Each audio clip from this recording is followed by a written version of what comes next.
everybody. Hi, friends. Well, from Salt Lake City, Utah. It's Thank God I'm Atheist, A podcast exploring religion, politics, and current events from two atheists just trying to survive life in these United States. I'm Frank Feldman. And I'm Dan Beecher. And coming up on the show today, Dan, we talk a lot about the nuns. That's the N-O-N-E-S's. That's us, right? Yeah, people that am we, and then a bunch of people that we definitely don't want to associate ourselves with. But anyway, people who have no religious affiliation. Yeah. It's something that we almost obsess about on this show as a topic. But we don't obsess about it quite as much as one Mr. Ryan Burge, who is who puts a lot of work into tracking such things. Yeah. And he has some a perspective, I suppose, on where the nuns are demographically, and sort of asking the question of have we hit a ceiling in the United States? Skun-dun-dun. Is there a nuns ceiling in the United States? So we'll be talking about that on the second half of the show. Be prepared, everyone. Ready yourselves. Get out your boxes of tissue. You might be a little sad. Yeah. But we'll get to that. All right. First, we have some news, Dan, stuff that happened this week, things we need to talk about. A new or two. Yeah. You have heard, of course, Dan, about Florida Man, right?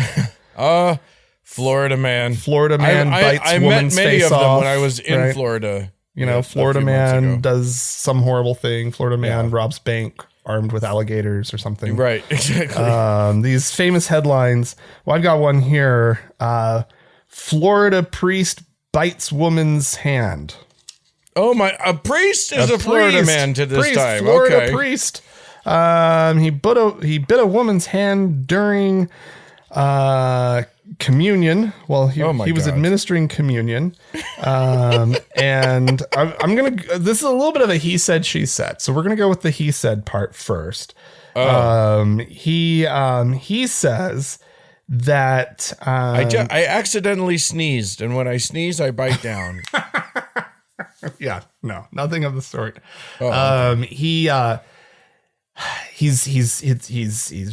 He's doing the whole mass thing, right? He's administering communion, and this woman comes up, and he says that it was really clear to him that she didn't know what she was doing, right? Oh no! And so he sort of, and I don't know what this sounded like, kind of a very politic way of handling it, right? Very polite way of handling it, where he says, Have you confessed? Have you already done confession? Right. And I think he's just trying to gauge, like, is this woman even fucking Catholic? Right. Do you deserve a cracker or not? And so she says that she hasn't, and he instructs her that she needs to do confession first, and then she can come and take the Eucharist. And I think this is a way of just like trying to get her to move along.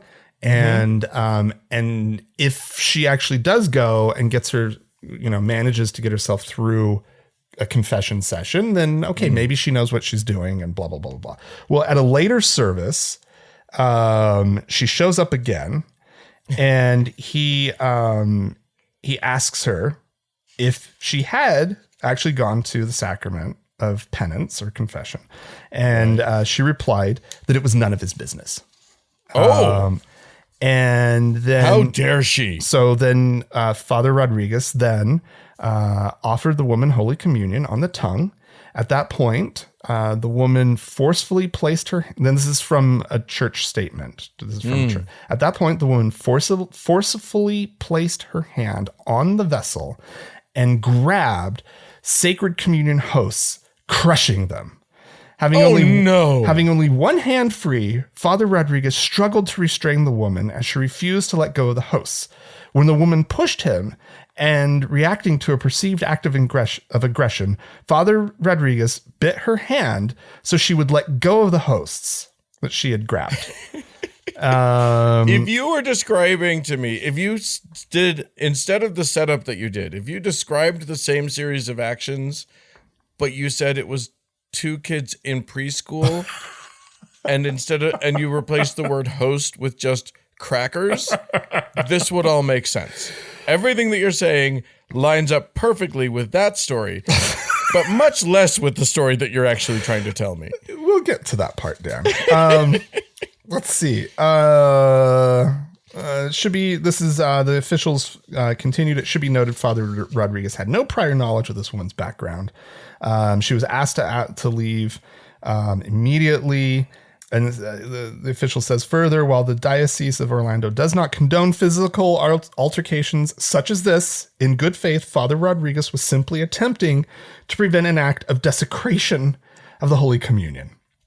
By biting her. Which, as a priest, Father Rodriguez is bound by duty to protect. Okay, yes, right. And he admits... My Jesus crackers! Yeah, he admits in another statement that, yes, he did bite her. Now, This is more sort of the she said part of it. So this article, it's funny. This first one was from ABC News. This one is from CBS News, and totally different take. Okay. The CBS article begins with the fact that a Catholic priest has been charged with battery after a woman says that he bit her during communion. She told police in St. Cloud the scuffle began after he initially refused to give her the sacrament.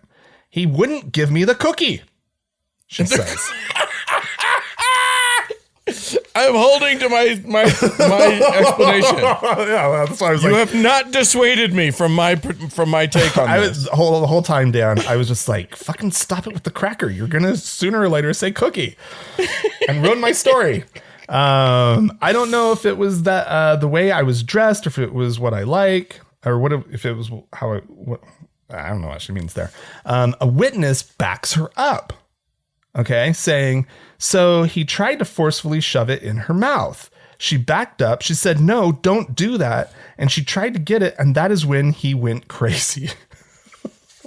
Wait, so she's claiming that he was trying to force feed her? He was just trying to get it done, right? Like, he was just like, okay, well, here's your fucking host, right? And then she's like, enjoy it, bitch. Now, so this article says they have a quote from the priest, says that he said to her, I am not judging you. I'm asking you, did you confess after Mass? If you did not confess, I cannot give you communion. I bit her. I'm not denying that. I'm defending myself and the sacrament. That is not a good defense. You have done a poor job of defending either yourself or the sacrament. What the fuck is happening? I think it's Florida, man. That is definitely it's life in Florida, right? Yeah. And so that's some of you listeners live there. Some of you people are there on purpose. Yeah. It sounds just like an insane place. Now, apparently, part of the reason we get all these stories from Florida is they have like this required reporting thing, right? Like they're required to release the news stories in a way that's different than most places to the local media. And I've heard that as an explanation as to like why, like if Salt Lake had the same rule, right? We would hear about all the crazy in Salt Lake. I don't know. There's just something special there in Florida. I've seen how they drive. It's life. There's something special there. It's life with too many alligators and nightclubs. Way too many nightclubs. Drive-through margarita stands. Do they do that? Yeah. Is that Florida too? I think so. I don't know. It's in the South. Yeah. They must. Oh, lordy lord. Okay, well, I'm going to take us to a much more reasonable place, apparently. I've never been, but I long to go to Scotland. Oh, yeah. That would be I would love to visit Scotland. Yeah. It looks beautiful. I've been to other parts of the UK, but never to that northernmost bit. Anywho, some interesting news out of Scotland. There was a census in 2022. And of course, when they do a census, they don't just try and figure out how many people there are. They ask them some questions about themselves. Smart, yeah. And in Scotland, as of this census, 51.1% of respondents said they had no religion. Oh. Most of the people in Scotland don't have a religion. What? That took a second. Why did that take a second to sink in? Yeah. Wow. And let me tell you something. That does not include. So that's, there's like almost 6 million people in Scotland. Sure. So 2.7 million people just said no religion at all. That does not include the 335,000 people who didn't state a religion. Oh. So, like, that's people who are specifically saying, I don't have a religion, not people who opt out of answering. Select. Oh, wow.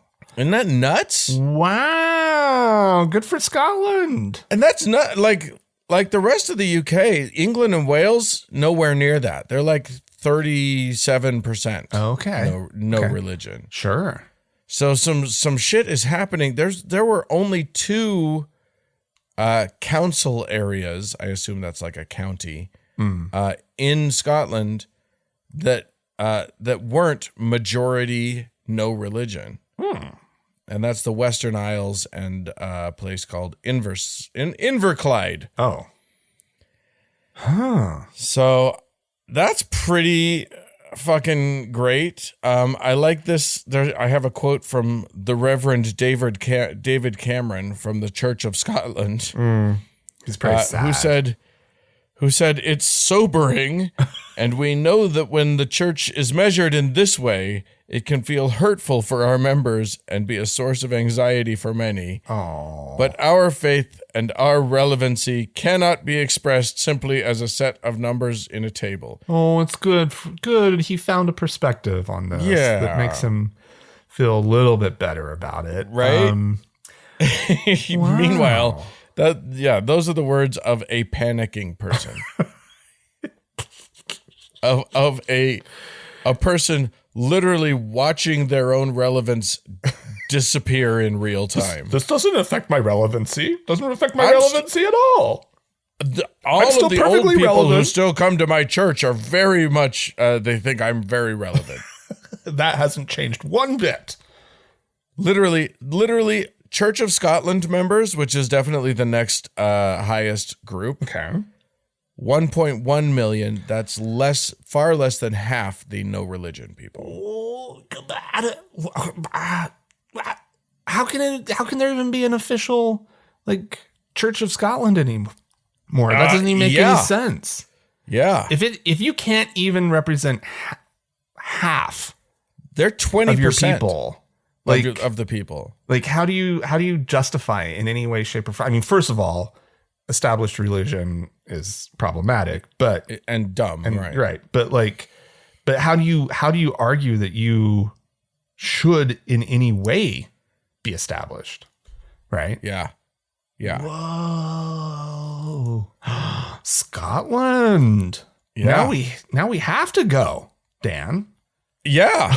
Somebody invite us.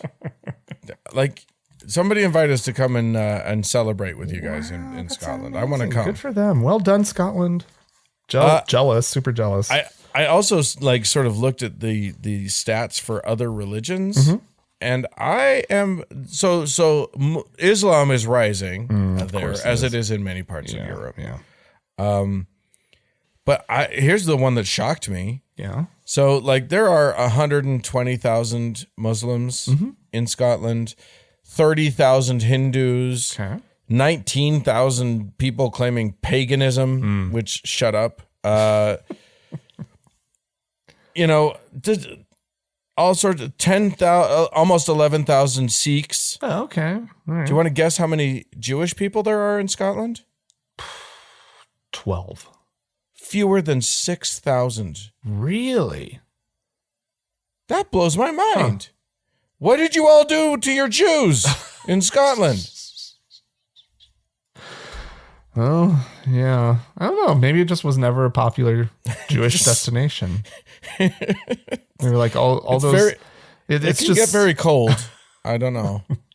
plenty of Jews in Russia. So back in the Yeah, day. that's true. They did something too. Yeah. But yeah, I was surprised by that, but I am very pleased. Maybe all the Jewish people are like, they also decided to go no religion. I have no idea. No idea. But I am so, like, that is delightful. We'll have bad news on this front about the United States coming up later in the show. right. But yeah, this is a pretty solid jump. In 2001, Christianity was over 60% and no religion was under 30%. Wow. And in just that a period of time between 2001 and 22, they have crisscrossed completely so that now Christianity is below 40%. Wow. And no religion is above 50. Yeah.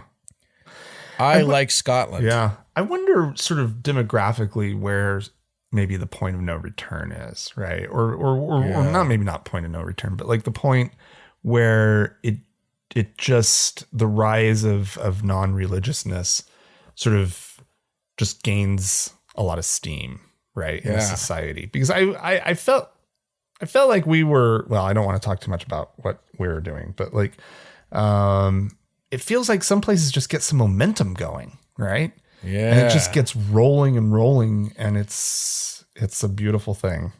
Here's the thing. This article was sent in to us by an astute listener who is apparently Scottish and had the theory that Scottish people are just very practical people. And so eventually religion just becomes no longer practical.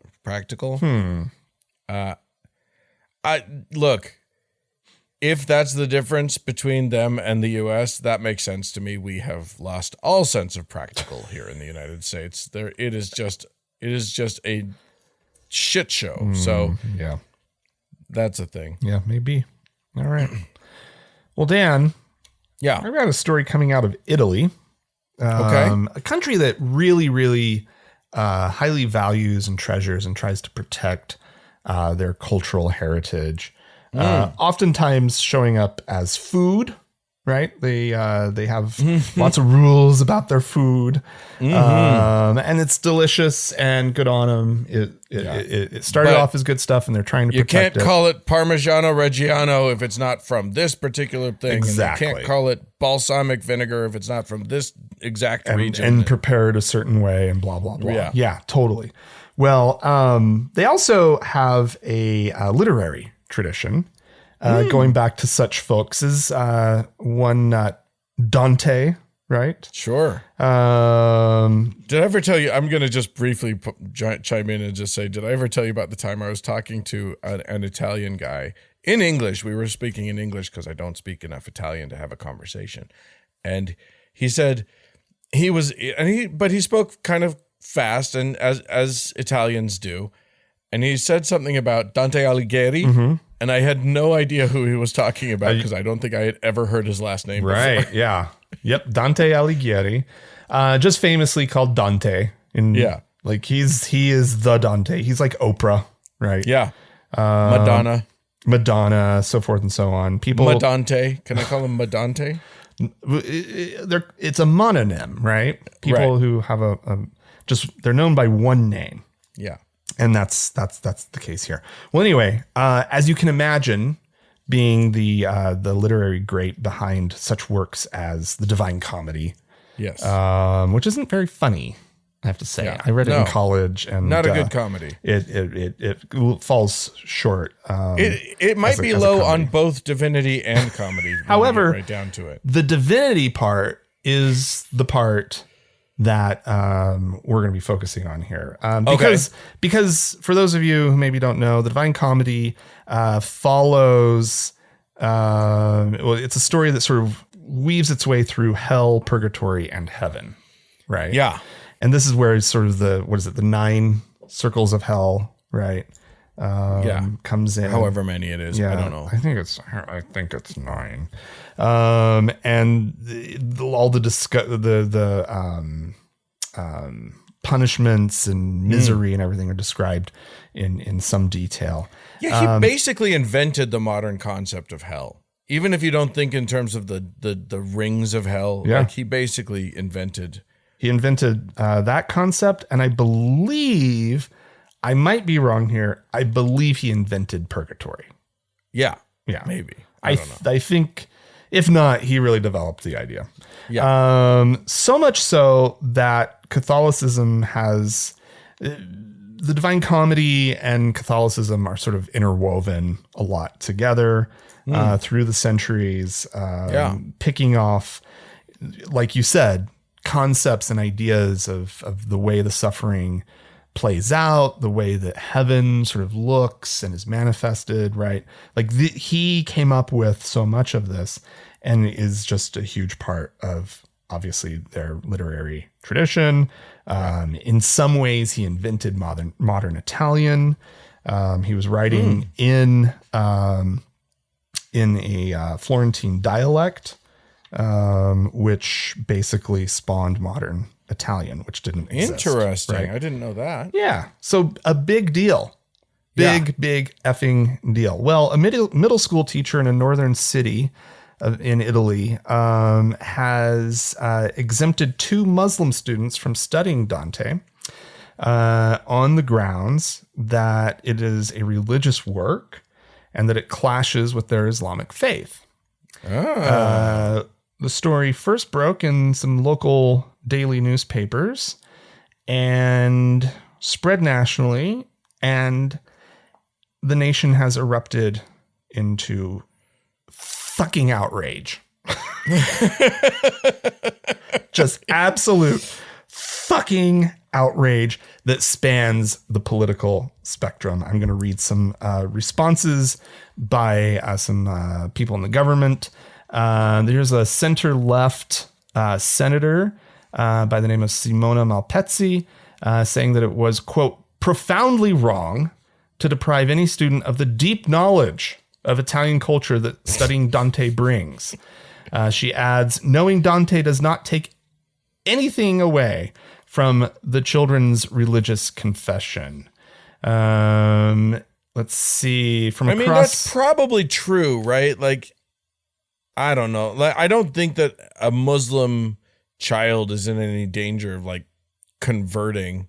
Probably not converting, but there is a part in the hell section where the Prophet Muhammad is described as one of the historical figures that was placed in Inferno. That's not very nice. And so that might be a little problematic for the Muslims in the classroom. That might ruffle a feather or two. Let's see. This is somebody from a right-wing party. Deputy Senate Speaker John Marco Centinaio saying, not studying Dante is an insult to our culture. Deputy Premier and Transport Minister Matteo Salvini says it's demented not to study Dante because some people might get offended. Let's see. Demented.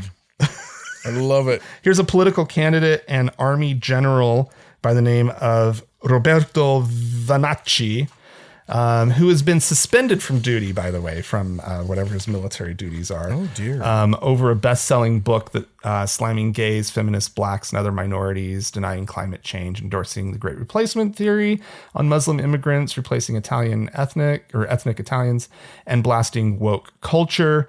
He says, and it's important that we hear from him, they are trying to destroy our identity. It's good to hear that we're not the only idiots in the world. Well, but the thing so here's the deal.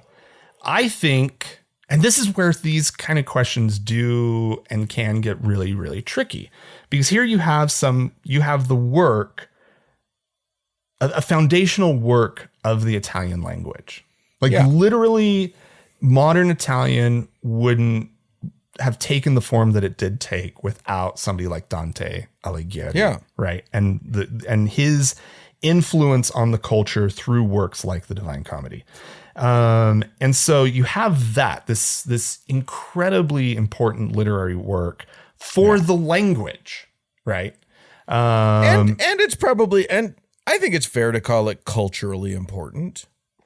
Absolutely. But in a country that is so heavily Catholic, right, where you start to have like these like drawing the line can be difficult, right? Yeah. And I think that's the point that I'm trying to make. But then these questions start to become, well, what religious materials get taught in the public schools?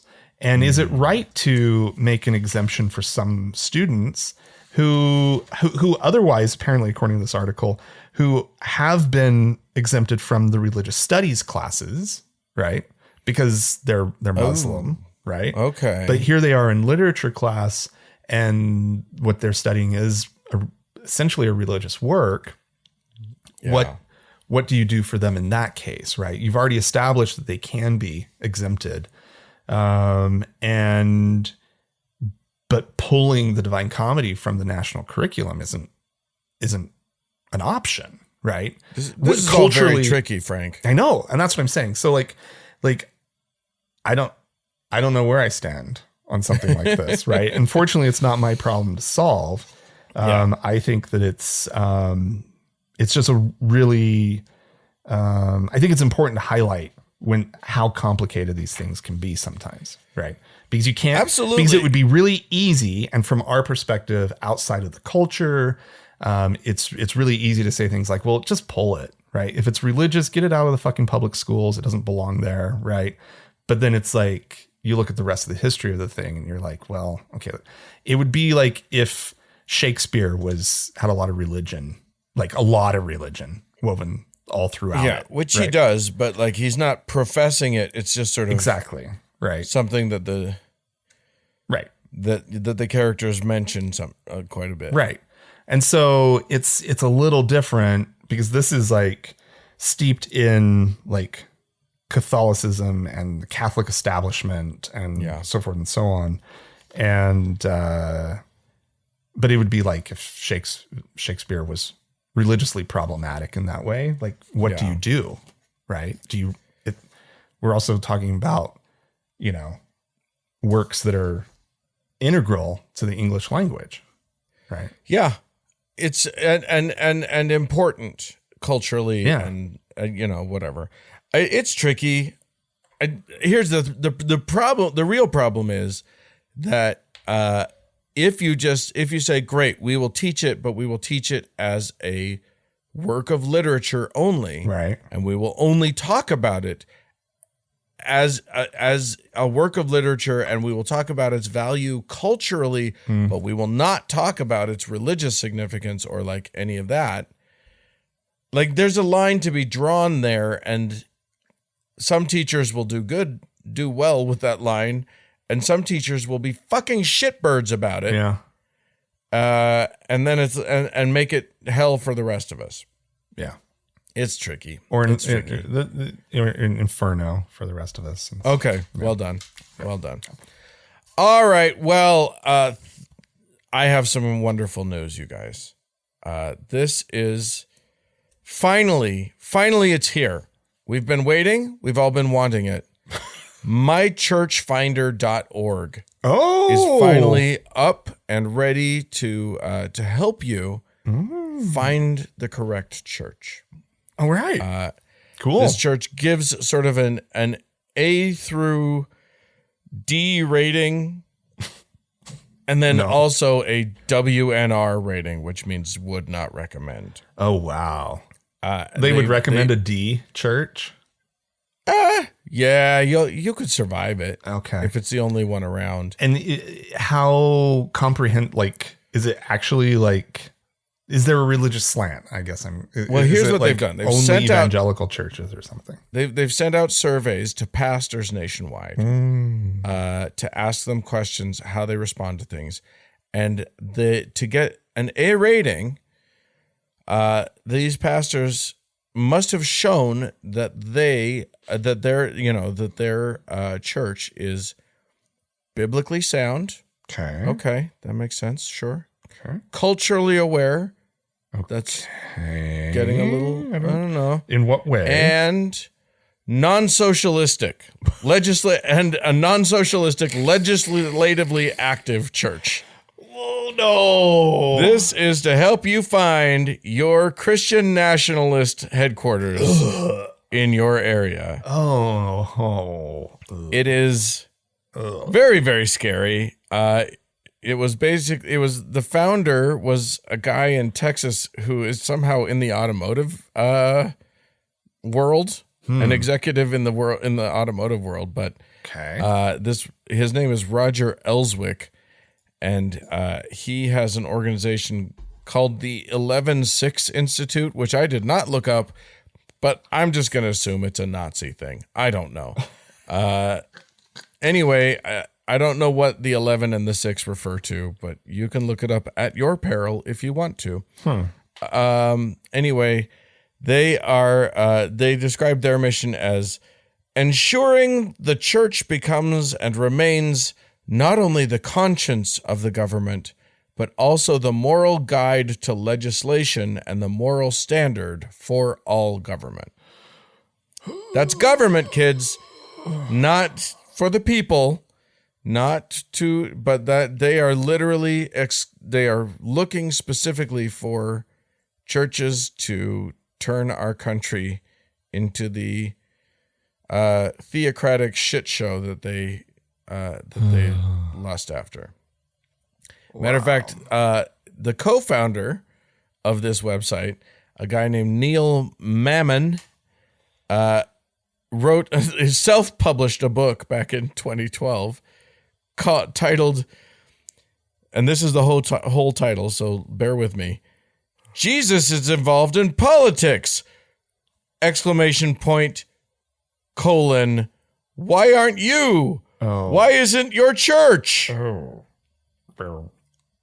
I stumbled because my brain was so baffled seeing an exclamation point followed by a colon that I almost died.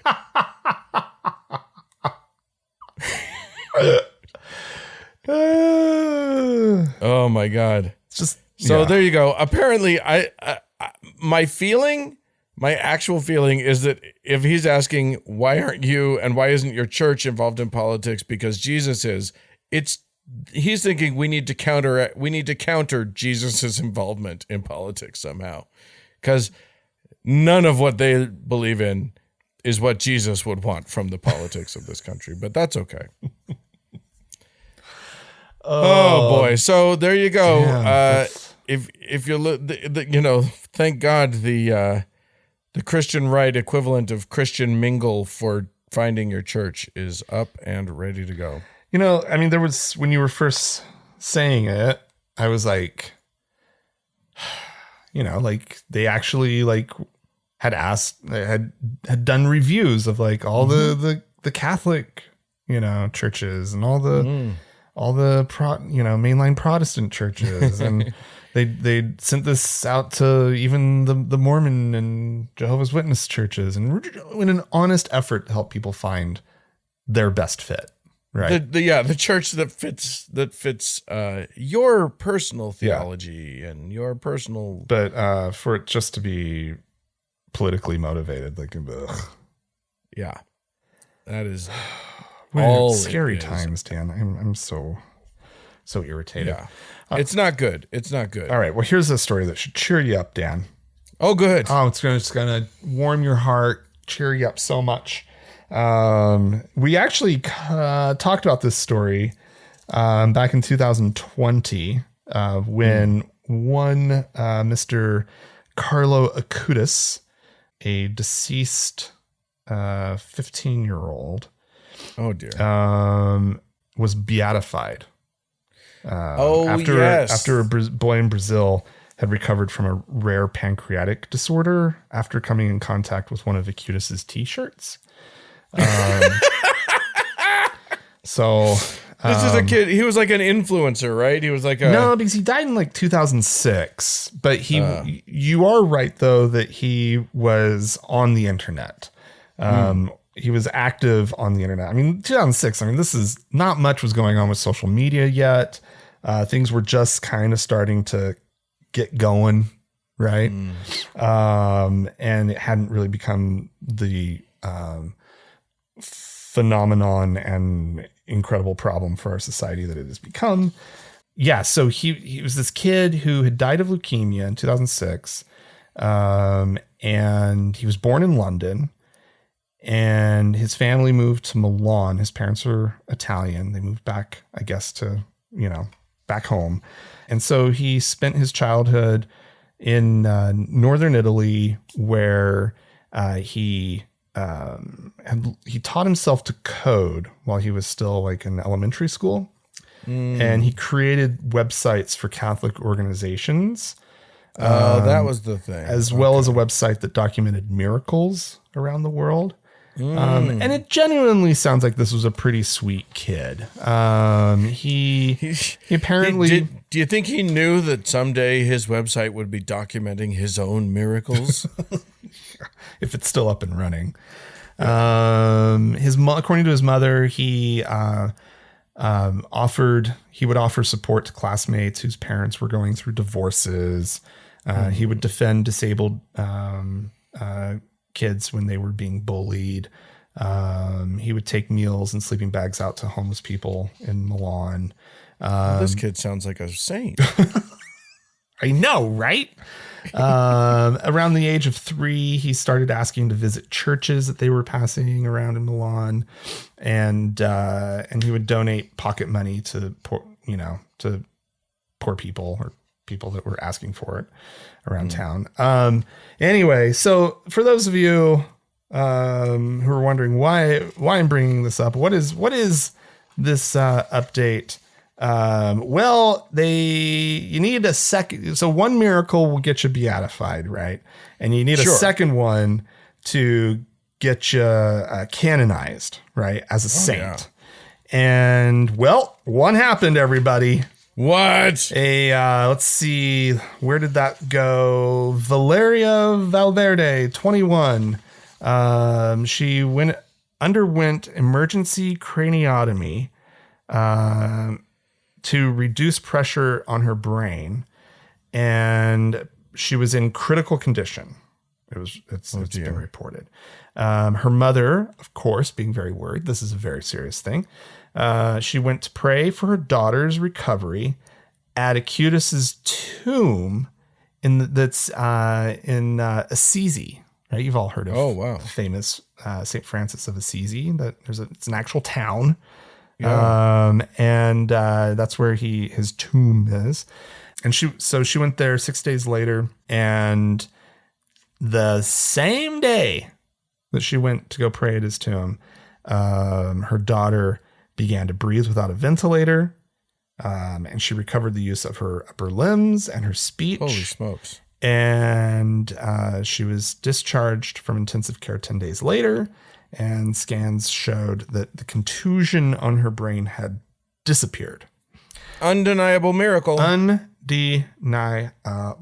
Now, here's the thing. Coincidences in this world totally happen, right? What? How dare you?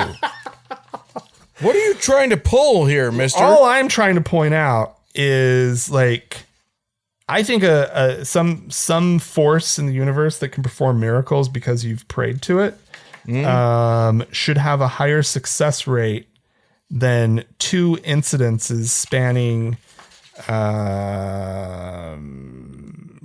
let's see, a long time. Yeah. You're an evil person for suggesting such a thing. And so, like, come on, people, right? Like this is like how many other people had prayed for something, for his intercession, right? For him to go and plead with God on their behalf, right? Because listen, saints can be choosy. They're allowed to.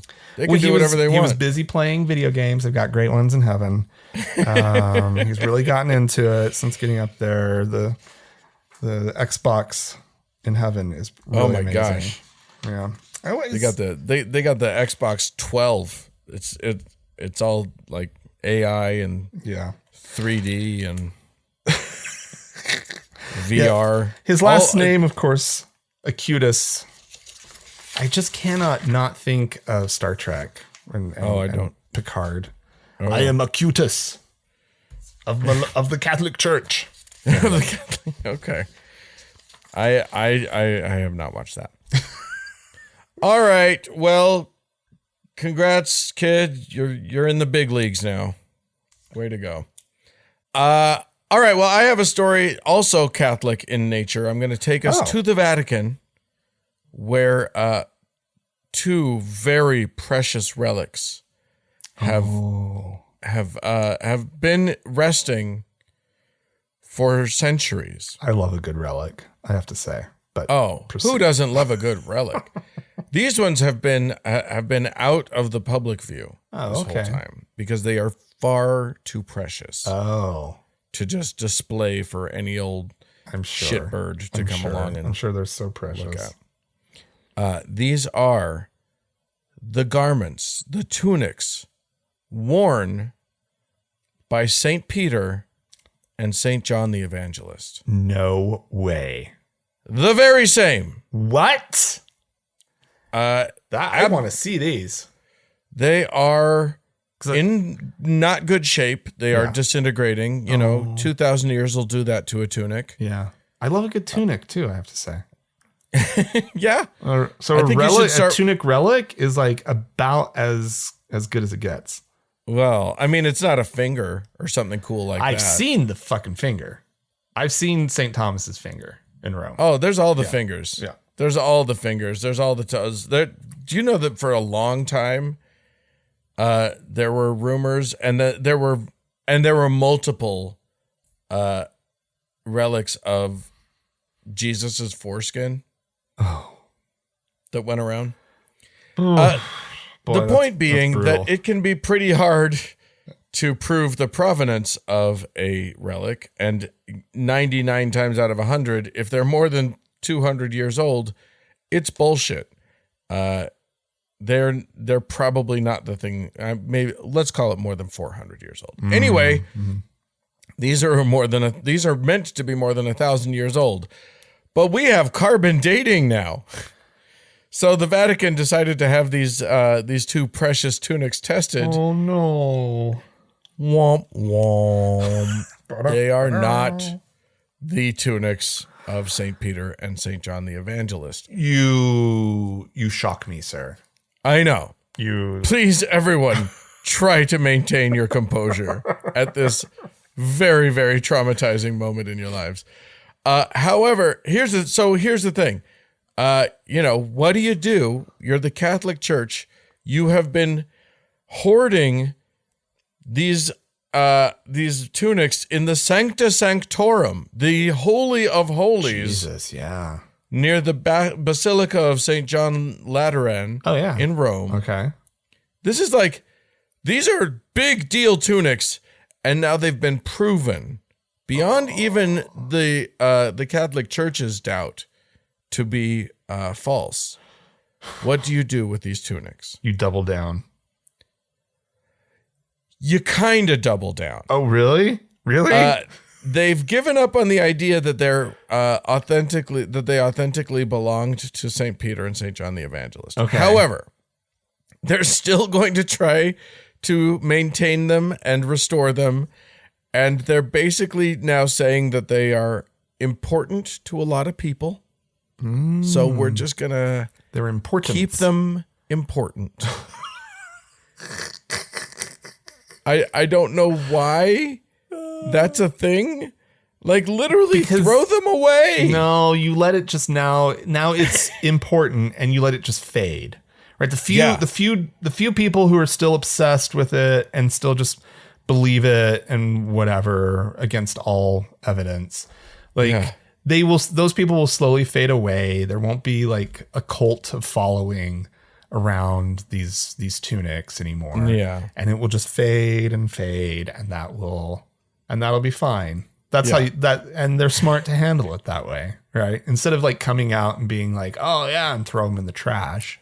Oops, right? These are garbage. Yeah. They were the whole time. I guess we'll just treat them as come up with a different story, right? That they were actually used. These were the holy vestments worn by actors in a play portraying, right? Peter and And they are, John. 800 years old. One of them could be almost 1,000 years old, but not. It doesn't go quite back as far as it needs to. You're not wrong. Here's what the Vatican Museum said. They said that they are committed to preserving the relics and digging deeper into the secrets they hold. That is about as meaningless claptrap as you can come up and with. But the important story of faith that the original people, the original charlatans, were. Well, what is nice is that, like, there are textile historians that could probably now get their hands on these things and, learn a little bit. Like ancient textiles that have been somewhat preserved could tell some interesting stories. Who knows? Yeah. All right. Who even knows? Well, if you are a textile historian, or if you're interested in any of the stories that we've told on this week's show, please feel free to write into us, podcast@thankgodimatheist.com. We love to hear your perspective. The telephone number to call to leave us a voicemail would be 424-666-8442. Stick around. There's more show coming up.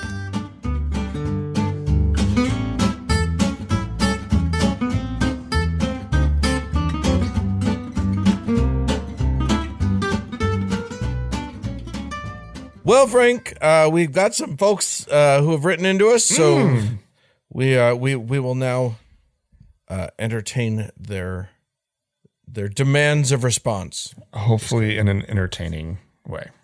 Yes. Let me entertain you. All right. Well, this is from Ellen, who says, "Hey, Frank and Dan, I am childless by choice." You remember we talked about childlessness, Franklin, you and I. We did, yeah. And I got carried away. Maybe.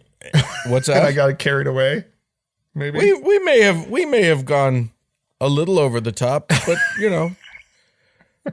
it's fun to do so. Yeah, indeed. And suck it. I don't know. We can do what we want. It's our show. All right. What do we hit? All right. Hey, Frank and Dan. Ellen writing, "I'm childless by choice and have long bristled at the accusation that I'm therefore selfish. I have come to reverse the accusation. So see if this resonates with you and or any of your other listeners who might have responded. It's people who choose to breed more children who are being selfish and irresponsible. Overpopulation is a serious issue. The last thing the world needs is more of us, especially affluent Westerners whose environmental impact is enormous. Anyone who genuinely wants to parent should adopt or foster. Choosing to breed more instead of adopting/fostering shows the motive is less about parenting than attachment to one's own genes and self, and perhaps an egotistical exceptionalism." And in parentheses, the quotation, "Well, I know there are too many people, but my kids will be different and going to be smarter, better, etc." The result is more humans, consumers of resources, and producers of waste, while unwanted existing children wait for homes. So who's being selfish? Okay, Ellen, I think I hear that perspective. I understand it. I don't think it's necessarily selfish to have children. I won't go there. Yeah, I don't. So here's the deal. Like, and I don't know if I made this point in this conversation or at another point when the topic of selfishness came up, but I hold to the idea that we're human beings. We're just selfish, right? Yeah, that's true. Like the motivations that we have are, and that we follow through with, are oftentimes just about ourselves, right? So I have no problem acknowledging, the fact, I mean, as a gay man, the situation's a little different. Like, I can't just have a kid with my partner, right? Right. But a lot of gay men do arrange somehow to end up parenting, a child or two or however many. And so I guess you could say, lacking those sort of seemingly altruistic, motivations, I'm selfish. And you know what? I'm okay with that.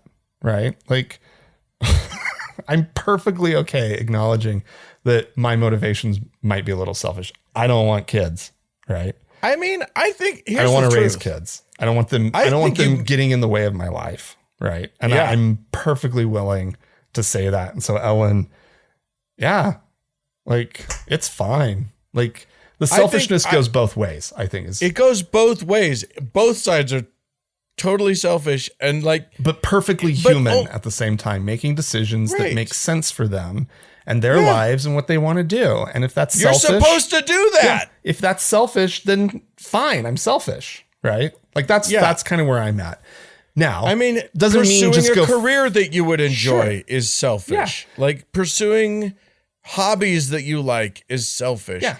Or it doesn't mean go fucking nuts and only ever think about yourself, right? Right. But I mean, we have to acknowledge that we make selfish decisions all the time. And like that's if you want to feel fulfilled and happy in this world, you have to find that balance between serving yourself because you're the only one what's going to do it. Yeah. And also serving others and being not being deleterious to society as a whole. Yeah. So yeah, it's all selfish. Both sides, totally selfish. Yeah. Doesn't Ellen also kind of call me out a little bit for saying that atheists should be reproducing? Because there may have been that. Yeah. I do edit for time. I'm just saying I'm also fine with that critique, right? Yeah.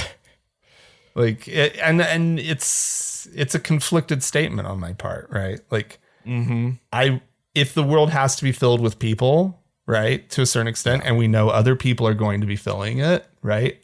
I'm looking at you, evangelical Christians, and Mormons, Like I know these people are going to be filling it, and I'm like, for just the sake of sanity and the chance that maybe there might be a few decent people out there, like,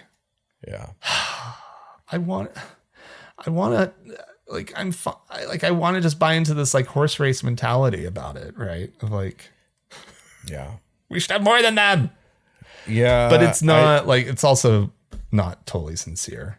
Like I get, and it's not totally logical either. Right. It's fine. Who cares? And we also had Deanna write in on the same topic saying, "Hello, friends. My partner and I are lesbians raising 2 boys and planning for our 3rd child. I think it's worth mentioning that a female doctor performed the insemination that resulted in our first pregnancy. I'm not sure this is what the Pope had in mind when he imagines people having more babies. No, considering IVF is not his jam. Yeah. Although I don't know if it was IVF. Yeah, I don't know. I don't know what y'all did. Just it's a mystery to me. To answer your question about why we decided to have kids, it sounds pretty cliche, but I always knew I wanted kids. It's just in me to be a mom. It's totally selfish. Just hold off on that one. But Deanna, be prepared. We're about to call you selfish.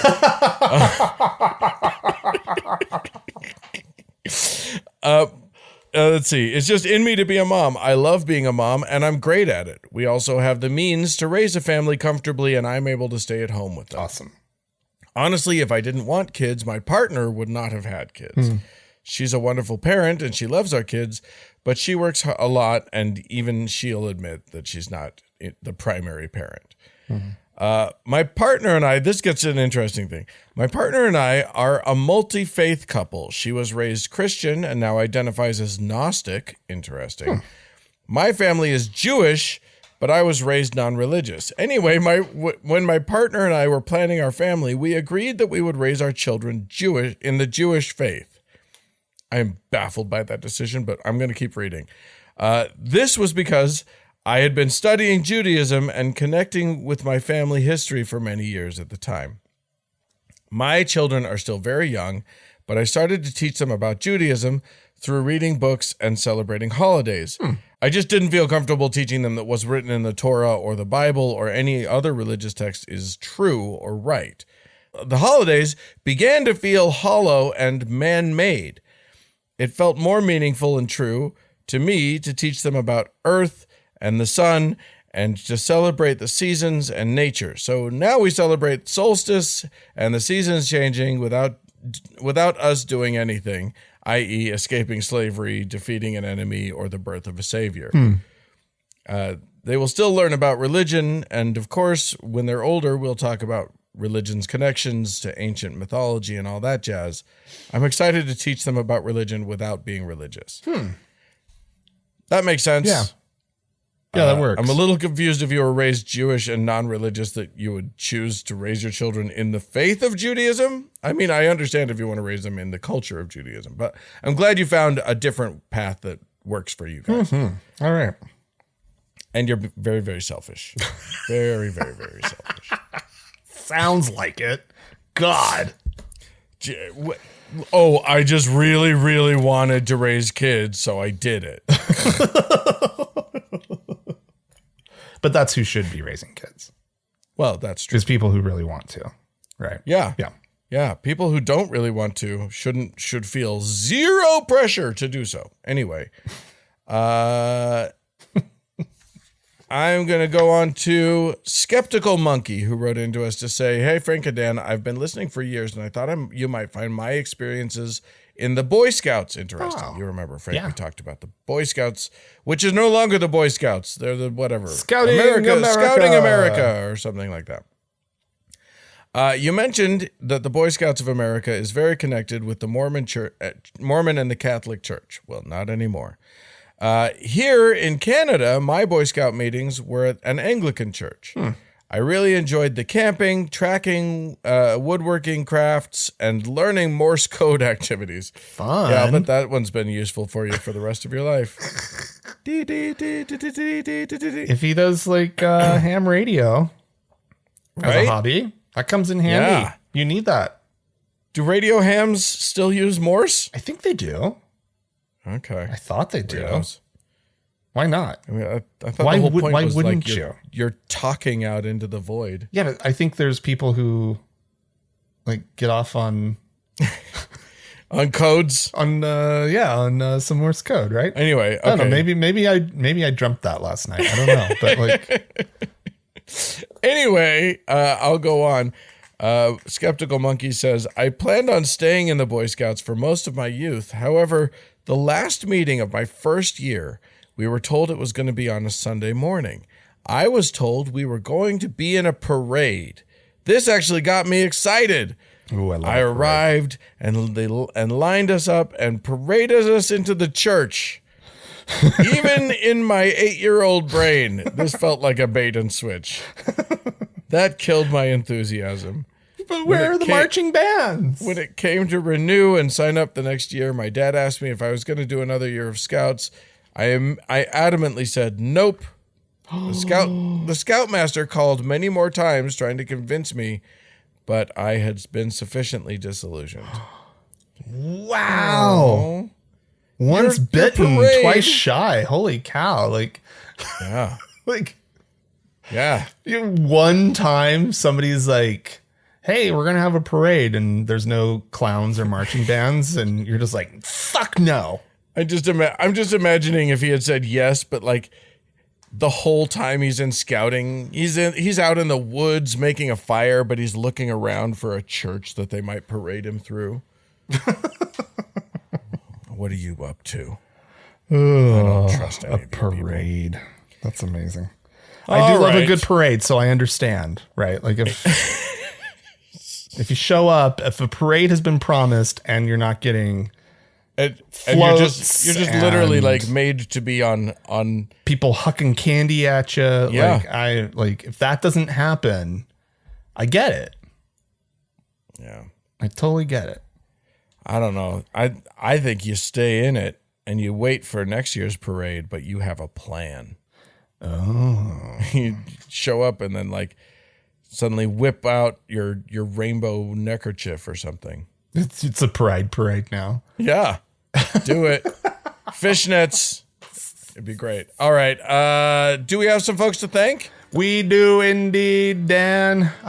These are folks who went to thankgodimatheist.com /donate and picked a way to support the show. You can support us on Patreon or on PayPal. And let's see. So we have a new deacon by the name of Vasectomies Prevent Abortions. Yes. Well done there indeed. And we have a new priest by the name of Janice. Oh. So thank you to the both of you for signing up. We really do appreciate all of the kind support.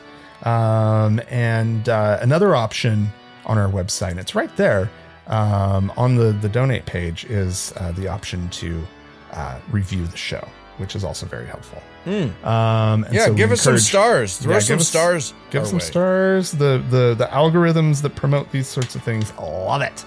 And by the way, if you want to give us 4 stars because you think we're pretty good but not all the way good, you still have to give us 5 stars. It's just how it works. Don't be honest. Just be nice. And as always, Dan, we have our top donor to thank, our Lord and Savior, Davis. More show coming up.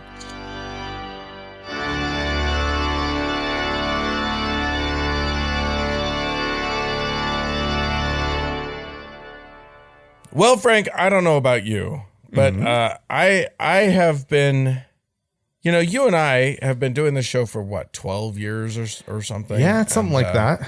And that whole time we have tracked with glee the rise of the nuns, the non-religious.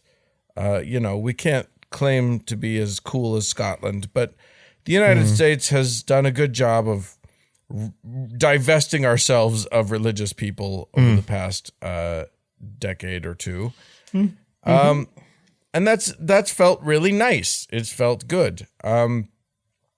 But some the trend line has started to level off, like, very much, to the point where in the past 3 to 4 years, there has been almost no significant change. Ew. Meaning people who call themselves atheists, that's remained the same. People who call themselves agnostic, that's remained the same. And people who say they are nothing in particular, which is a dumb way to phrase it, demographers. Jesus Christ. I get so mad at What's your beef with nothing in particular?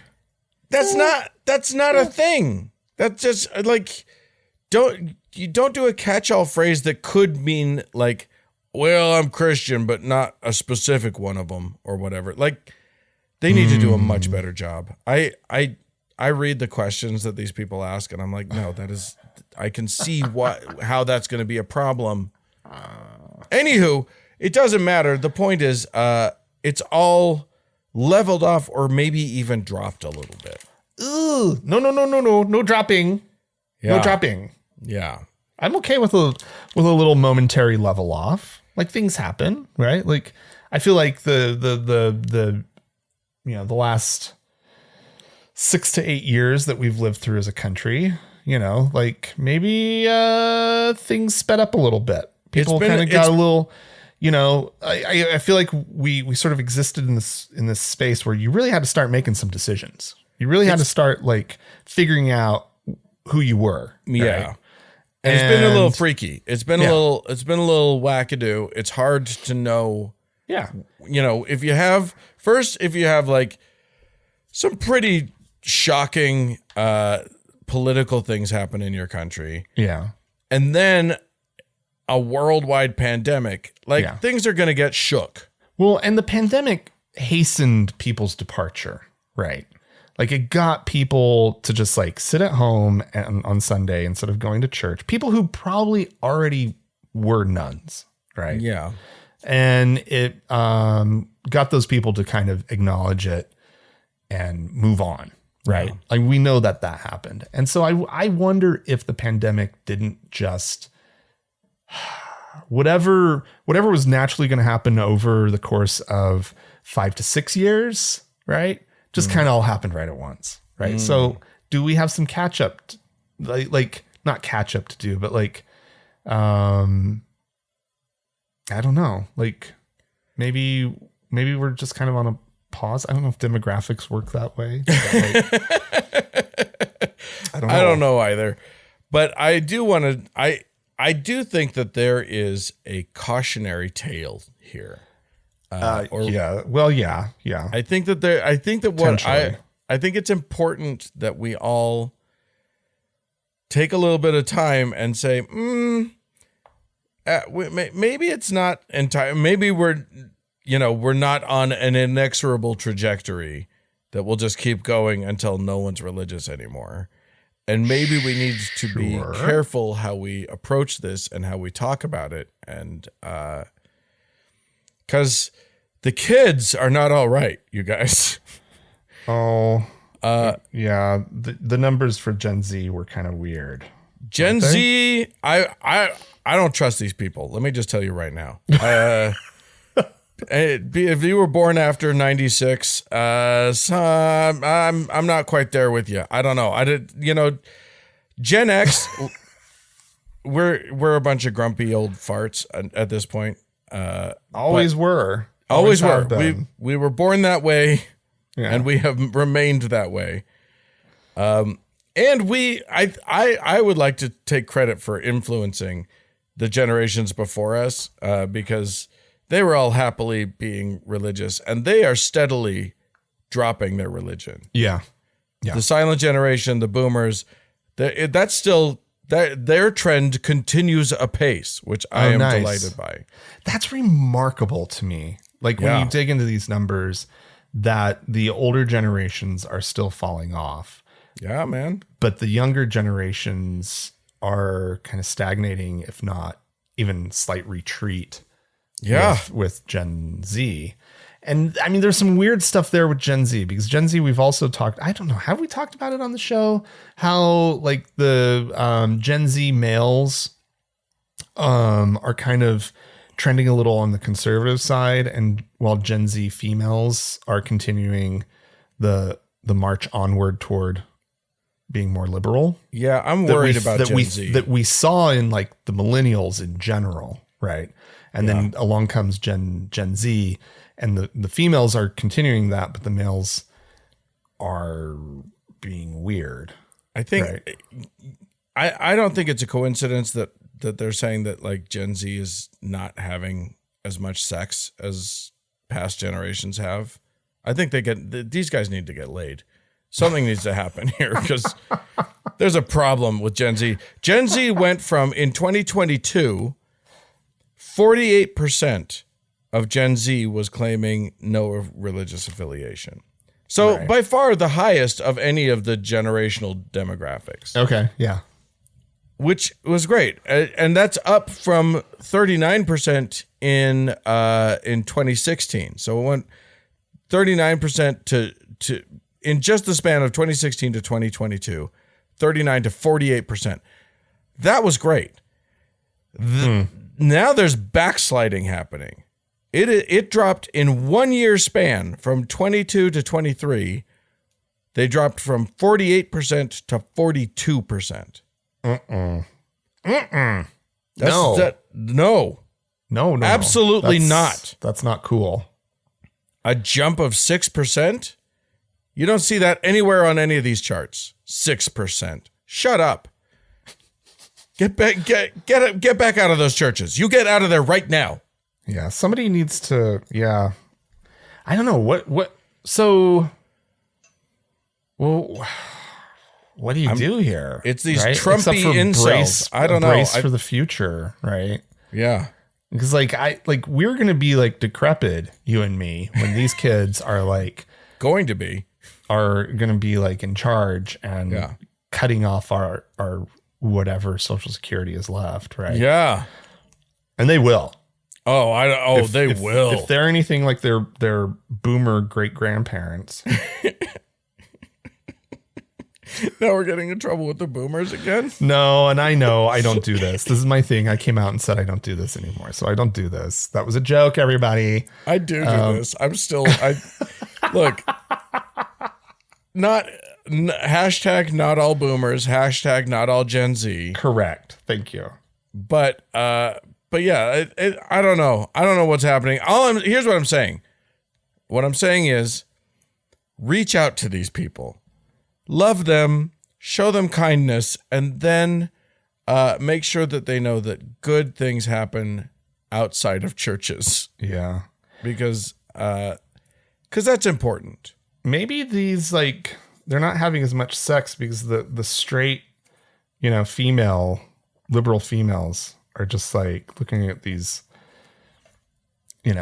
conservative males, and they're just like, yeah, right. Oh, totally. Totally. Like it's a good time to be a liberal, a straight liberal male Gen Zer. Cause I mean, like, if you have a libido, you're surrounded, right? Yeah. Like there's no lack for options here, right? yeah. Unfortunately, a lot of that generation is kind of embracing the incel thing. They're embracing it like it's cool or what. I don't know what's going on there. They'll learn. They'll figure it out. They'll figure it out. Late bloomers, maybe. It's very weird that this has leveled off for most of the generations. Yeah. And I think that this is no time to panic about it, because listen, we're still like a third of the country. Yeah. So we're doing just fine, everybody. Yeah, man. It's good stuff. We're so cool. Atheist, the number of atheists among Gen Z, 15%. That's great. Wow, that's wonderful. And I guess that's atheists and agnostics. But yeah, that's really cool. Gen X, we're at 11%. We're a solid voting block at this point. Yeah. Yeah. We're doing okay. Like this is nothing to get too worried about, I don't think. But don't get complacent. I think that's the lesson here. Anyway. On that note, I'm guessing a bunch of people have some stuff to say, and young people, don't let the boomers be the only ones who write into us on this stuff. You can be pissed off too. You can be pissed off at us. You can be furious with us also. So please feel free to write into us, podcast@thankgodimatheist.com. Or call and leave us a voicemail message. The telephone number is 424-666-8442. Yeah, hey, to support the show, go to thankgodimatheist.com/donate. And our show is edited by Roger Gowdy, and music is by the Red Rock Hot Club and Gordon Johnston. Thanks to all y'all for tuning in. We sure do appreciate you. Bye-bye.